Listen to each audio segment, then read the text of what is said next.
So, we're live again for another Q&A. We've got some people on.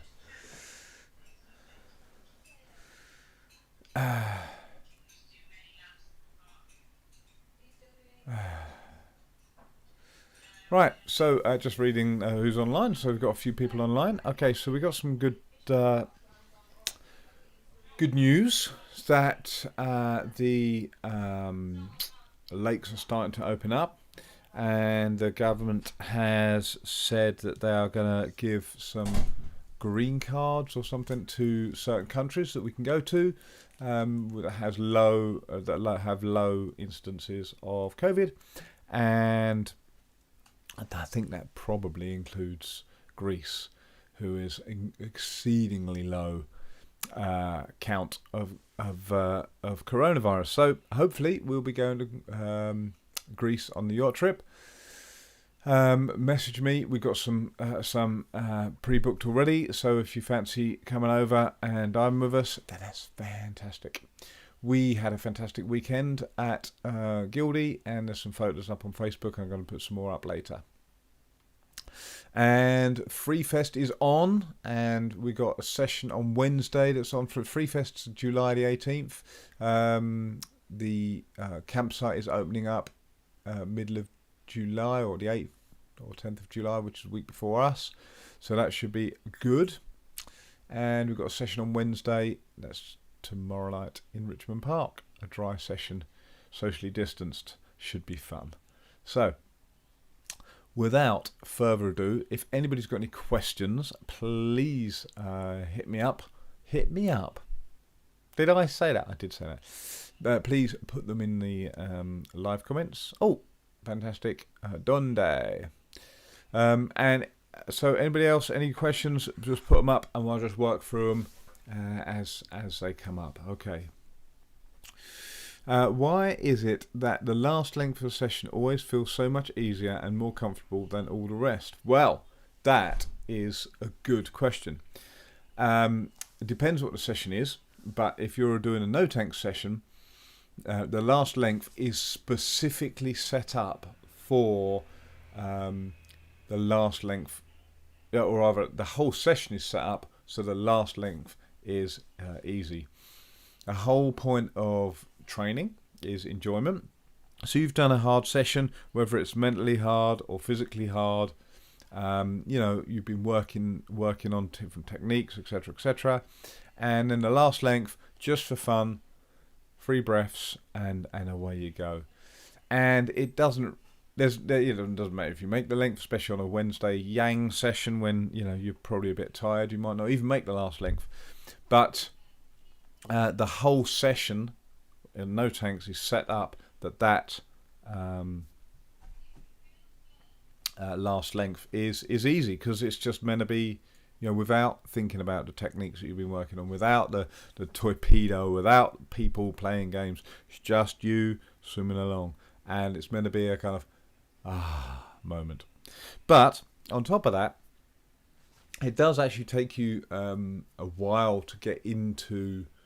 Well, most people, it takes a while for you to get into the session. Now, reason we do the dry session is you have 20 minutes before getting in the pool where you get your mind set into the moment or the exercise or the activity you're about to do. So the whole point of the dry session before getting in the pool is to kind of forget about work and get dinner out of your mind and just kind of work towards being in the right state of mind to do the activity. And it's interesting that I do jiu-jitsu, if you didn't know, and it's a very similar process. You get there, you run around, you do press-ups, you do this, you do that, you do some movements, and it's just clearing your head about work. When you start running around, you're thinking, I'm thinking about work, and you want to clear that out of your mind and start telling your body, I'm going to do these movements, whatever the movements are. And exactly the same with freediving. But the trouble is with freediving is we only have the pool for an hour. So the dry section is kind of extending the pull session to a little bit more. So you can't obviously start finning, but you can get your mind into breath hold activities and thinking about freediving, and that's when you remember, oh yeah, I remember that last week this happened or that happened, and you can kind of get into it. So, but that still happens throughout the session. So throughout the session, your body's responding to it, and it should be the last length is easier. But of course, sometimes it's not. If you've had a really hard session, you might be knackered, your legs might be aching, and the last session won't be easier. But you tend not to remember them because you instantly know why the last length's not easy, because you're knackered, because your legs are aching, and you just dismiss them. So you tend to remember that the last length's always the easiest. Partly because that's how way No-Tech's set up, partly because you are kind of getting into the swing of it, and partly because you kind of forget the last lengths that aren't easy. Yeah. Okay, how do I correct my bent legs when finning? Well, Julian, I'm guessing you're asking for somebody else because you don't have bent legs, particularly when you fin. You've got a very nice stroke, and I was actually thinking that actually on Sunday when we dived in open water, and I did comment. I said, "You guys got beautiful technique." Woo. So, if somebody's got bent legs,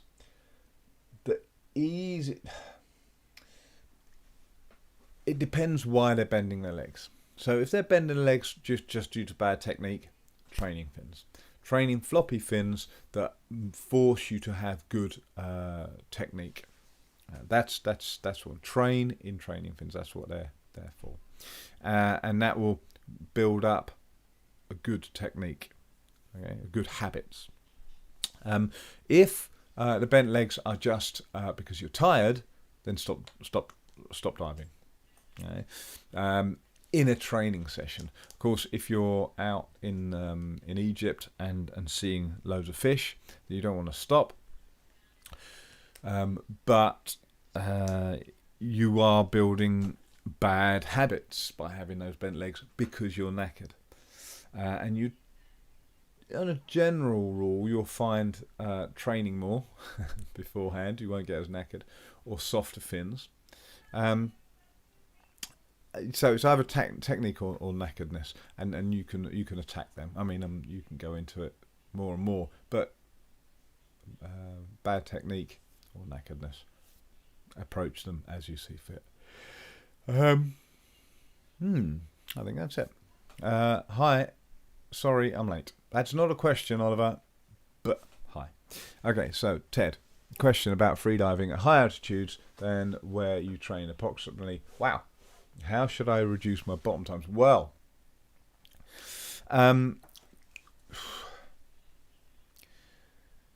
that's a very interesting question, because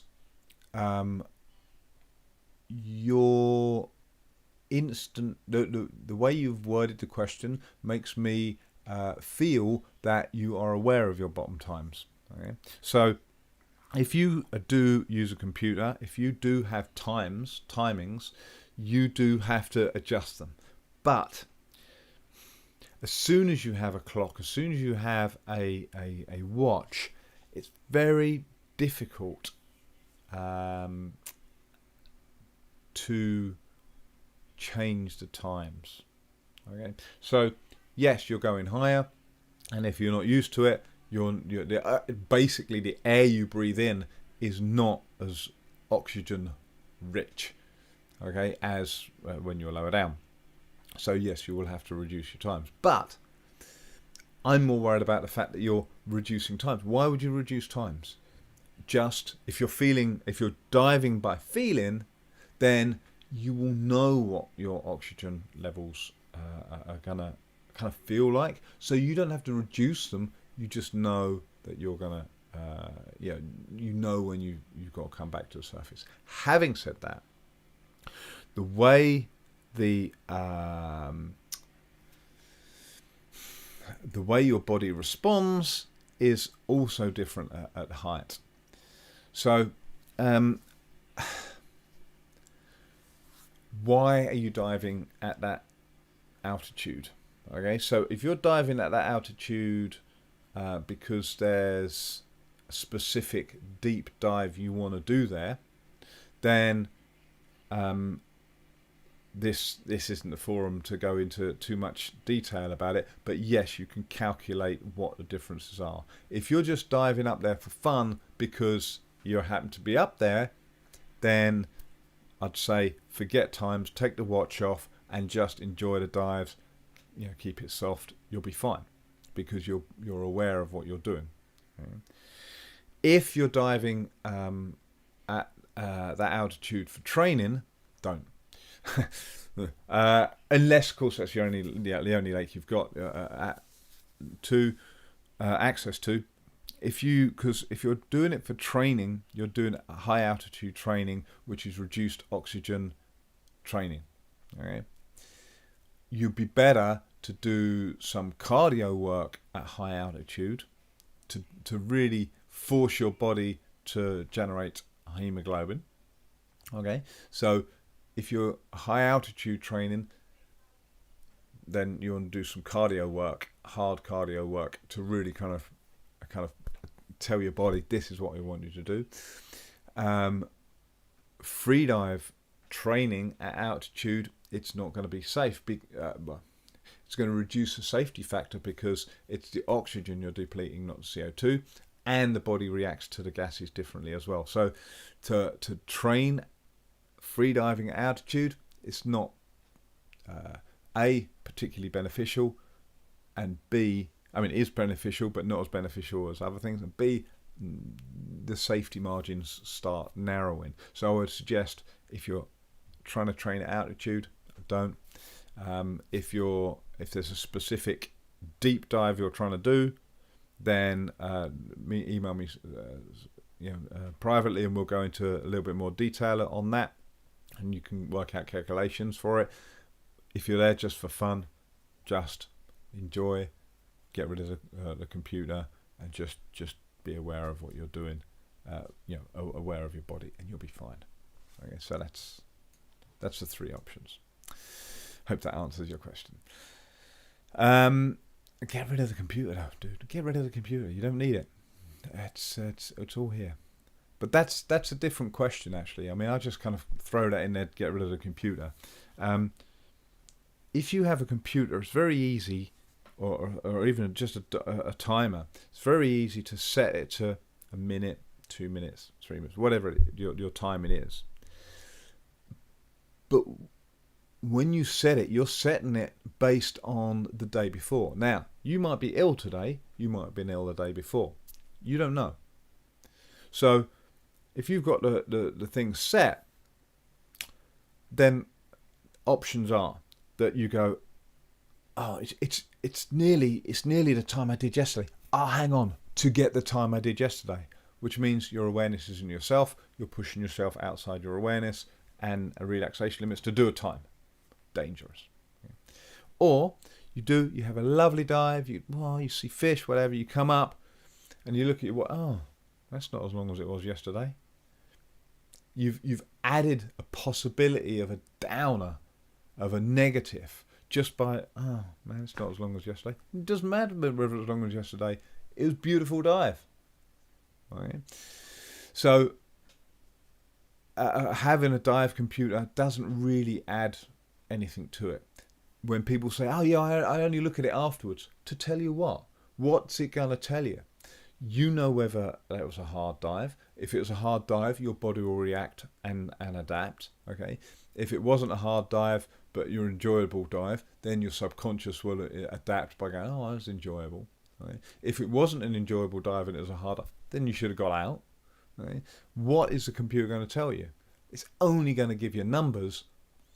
And as soon as you've got these numbers, then you kind of need more numbers to make sense of the first numbers. You do a dive, you've got these numbers. They're just numbers. No, it doesn't. You have no context as to whether it's deep or long. It's just numbers. So you have to do it again with numbers to, it's longer than before. Who cares? Okay? You know whether it's longer than before. Your buddy knows whether it's longer than before. Wow, that was a long dive. How'd you feel? That was good. Okay, so yeah, don't do it. Nicholas, I sometimes get worse at lazy tables. Any advice on how to ensure not regressing overall, not only for lazy tables with our skill? Okay, so really common situation. So if you're talking about lazy tables specifically, okay, they only work for a certain period of time. They don't work forever and ever and ever. Same with all exercises, but lazies in particular. It's very easy to kind of get into the habit of just doing lazies, okay? But after 2 weeks, stop them, okay? Because you'll plateau, okay? The whole reason the body develops and adapts is because we break things, okay? We break a routine, we break a technique, okay? So when you get into a kind of comfortable pattern, okay, break it, stop, break it. Gary famously, I don't know whether it's famously, is famous in the 4 people who know about it, said to Adam, so Gary was a phys ed coach in the army, and Adam was talking about running, and he said, when you go running, chase a dog, climb a tree halfway through. Don't just run, okay? Because you get into that kind of pattern, really easy pattern. Okay? So you've got to break that. So that's lazy tables. Okay, don't after 2 weeks, stop them. Do something completely different. Okay. It's the same with everything. Okay, you need to break it. So overall regressions, just take a break. The other thing is, and I had a long conversation with Kiri about this. I had a conversation with Kiri about it not long ago. And when you become better at something, your parameters change. So you may be able to do a breath holder, but when you start and go, okay, I'm going to hold my breath, hyperventilate, whatever, and hold your breath. So the first thing is you learn that hyperventilation is bad. So you take that out. Now your breath hold time might go down slightly because you've taken away hyperventilation. Okay? But that's not a regression. That's an improvement because you've learned that hyperventilation is bad and you've taken it out. Again, it comes back to, if you're looking at the time, okay, oh, I've got worse. No, you've got better because you're not hyperventilating anymore. Okay? And then the second half, you're like, that's your first breath hold, yeah? But as you get better, you understand that that's not good for your psyche that's not a good looking breath hold. It's not a nice breath hold. Everything about it's horrible.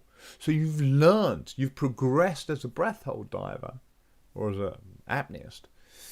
You've learned that it's not good. So you start breathing earlier when you feel a little bit of challenge. Okay, I'm gonna start breathing now, and you start breathing.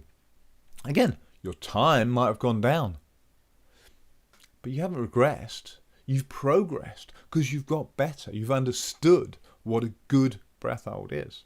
And it's the same as in gymnastics. They grade them on a good somersault. Yeah, they don't just do 2 somersaults, crazy 2 somersaults. I get no points. They don't do it. They do 1 somersault and they do it perfectly, and that's a much better, gymnastics thing than doing 2 somersaults really badly. And it's the same with us. We've got to view our breath holds in that same way. So be very careful that sometimes you get worse at lazy tables. Are you looking at time, or are you looking at, well, you would be with the lazy tables because it's the only one we have like timers with. And don't forget, we're not pushing to the end of these times. We are soft and, oh wow, the alarm's gone off. Okay. So move away from times. I've got some, I'll drag them out. I've got some kind of egg timers. We call them randomizers. And it has like little sands going through into egg timers, sands, different colours, 1, 2, and 3 minutes. And I tell people you should use these. I'll dig them out and show you. And in fact, I'll give it away as a prize later in the week so we can send these out to people. And the whole point is that you use one of these to time your breath hold. So, yeah, somewhere between 1 minute and 2 minutes, as opposed to it was 1 minute and 24, getting caught up in the numbers. So soften your ideas, okay? And let's see, keep doing stuff. And next week on Tuesday when we do the Q&A, or message me, Nicholas, anytime you like. And think actually progression is knowledge, is awareness rather than times. Okay, so you might have got less time, but much better breath hold. Okay, so Darren, how can you train for deep equalization in shallow water? Well, you know the answer, the beginning of the answer anyway, Dan. So you know where I'm going to come from. I'm guessing you want the kind of second bit, okay? But obviously I'm going to have to go through the whole lot. So the first bit, name and number. Okay, so the exercise called name and number. Breathe out everything, sink down, try and equalize. When you first do it, I'm not talking to you, Darren. I'm talking to other people. But first time you do that, you probably won't be able to equalize to the bottom of the pool, and that's as it should be. Okay, just breathe out everything, sink to the bottom, try and equalize. Okay, there's loads of reasons why. One, partly the pressure, partly you haven't got any air. Okay, and if you've been doing the ETT, you suddenly realise, I can unpack. Okay, and you can equalize. As you progress on with the name and number, that's the first level of name and number. You've got unpacking. You've got air scavenging, and you've got stretching. Okay, so these are other options, and they're all deep water, deep equalization exercises for shallow water. Okay, and so that's it. That's what we do in the sessions. That's the exercise. If you want a bit more detailed, then kind of message me. But yeah, so deep equalization training in shallow water. The exercise, umbrella exercise, is called name and number. Don't forget, when you're doing name and number, if you take your mask off or if you're wearing goggles, it makes it a lot harder because you don't kind of have a kind of avoid a load of air which can go up into the nose and help you equalize. If you take the mask off, you haven't got that. Okay, so and also going head first makes a big difference. Okay, so breathe out everything, sink to the bottom. That's name and number. Unpack and then go. That makes it harder. Go to the bottom, unpack. That's practicing unpacking. Bedtime stretches at the bottom. Be very careful with them. They're quite dangerous. Okay, I would not suggest you do those. You don't need to because you can do bedtime stretches dry anyway. So you don't need to do them unless you're in a group. And then air scavenging, which is breathe out everything. Don't have to unpack too much. You don't have to unpack at all. Make sure you've got no air in your mouth and try and find enough air to equalise with. Okay. I hope that answers the question, Darren. Okay. Ted, when finning, do you want to have floppy feet like a lap swimming or flex your shins and calves to keep your ankles stiff? Wow.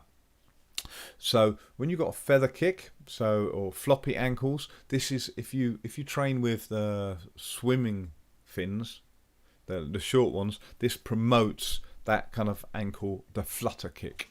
Okay, so when you're finning, okay, the feet just on ankles like that, that's called the flutter kick, and that's what short fins, the little short swim fins, promotes. Okay, now you shouldn't have to concentrate on the calves particularly. When you're finning in the forward motion, okay, so towards, if you're swimming on a rope, towards the rope. If you're in a pool, it's towards the bottom of the pool, so the front kick, your ankles will lock, okay, and so the calves should be relaxed, okay, and don't forget you're driving from the hips, not the knees.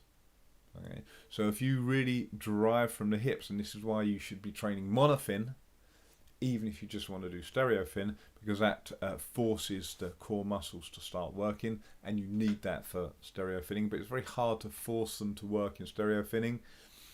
It's very hard to force them and keep forcing them for a whole session. But if you do monofin, it automatically forces the core muscles to work. So you're driving with the hip, and the knee will be straight, because if you've got soft knees, the leg will just bend, okay? But the ankle will be locked. On the way back, you want to be concentrating on putting pressure on the toes, on the very end of your toes, okay? So you're not bending like this. You're trying to put pressure on where's the camera? You're trying to put pressure on the toes. So again, this is the hip, the knee, okay, the ankle and the toes, and on the back kick, okay, you're trying to put pressure on those toes. So if you just bend the knee, there's no pressure there. But if you drive from the hip and you're trying to pull the fin through the water, okay, you can see my bicep tension in there to keep the leg straight, and then the leg will be straight, and the ankle won't be able to move. Okay, it won't be able to move because there's too much. You're creating pressure. Okay, if the ankle can move on that stroke, then that's why, you know, if you've got short fins, it can move. With training fins or long fins, it's the whole leg's under tension because it's driving from the hip. Okay, you will find if you come to no tank sessions, we do go on about driving from the hip, but it's the same with every sport. You know, cricket, if you imagine cricket, the driving with a hip to hit. You know, every sport.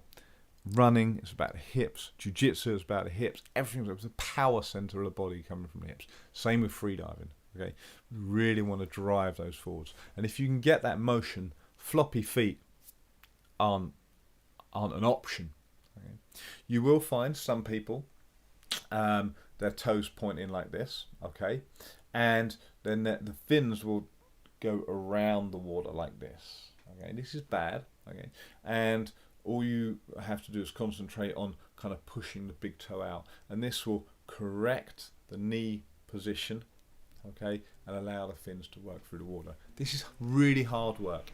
If you've got toes pointed in, it's really hard work to point them out. So what you need to do is make sure you've got floppy fins, training fins, because you have to build up those muscles to keep them straight, and the way you do that is by wearing floppy fins, training fins.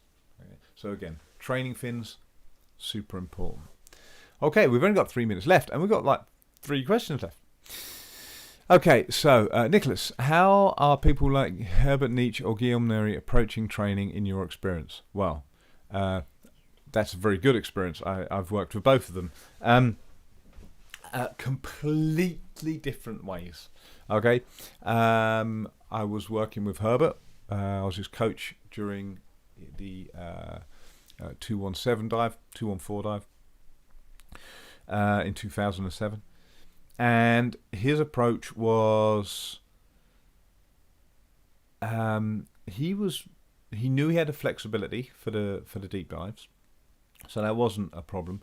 He worked the ribs every day to make sure he had that flexibility and kept it up to the dives. But he was really working on his ability to switch off his brain.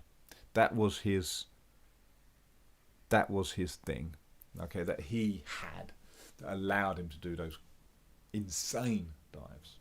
Okay, so because he was so the technical side of stuff, he was on it. He did everything himself, had to do everything himself, couldn't let anybody else do anything. But somebody like that, they're usually not going to be very good divers. But he could turn off, click, and it was like a switch, click, and he was just not there. So his training was not really as not really a format that you could copy. Okay, he just dived a heck of a lot in a heck of a lot of different situations, whereas Guillaume's approach is much more structured. As you know, if you've been following these, He started training fin swimming in 2004. In fact, after I gave him a pair of floppy training fins and told him to use them, and I think he joined a fin swimming club, but really worked on his technique. So his technique was beautiful. He always had fantastic balance in the water, okay, but he added the technique, and in his breath hold is very, very methodical. He puts into place tiny little things like, again, if you followed these, you'll know my conversation with him about deep equalisation.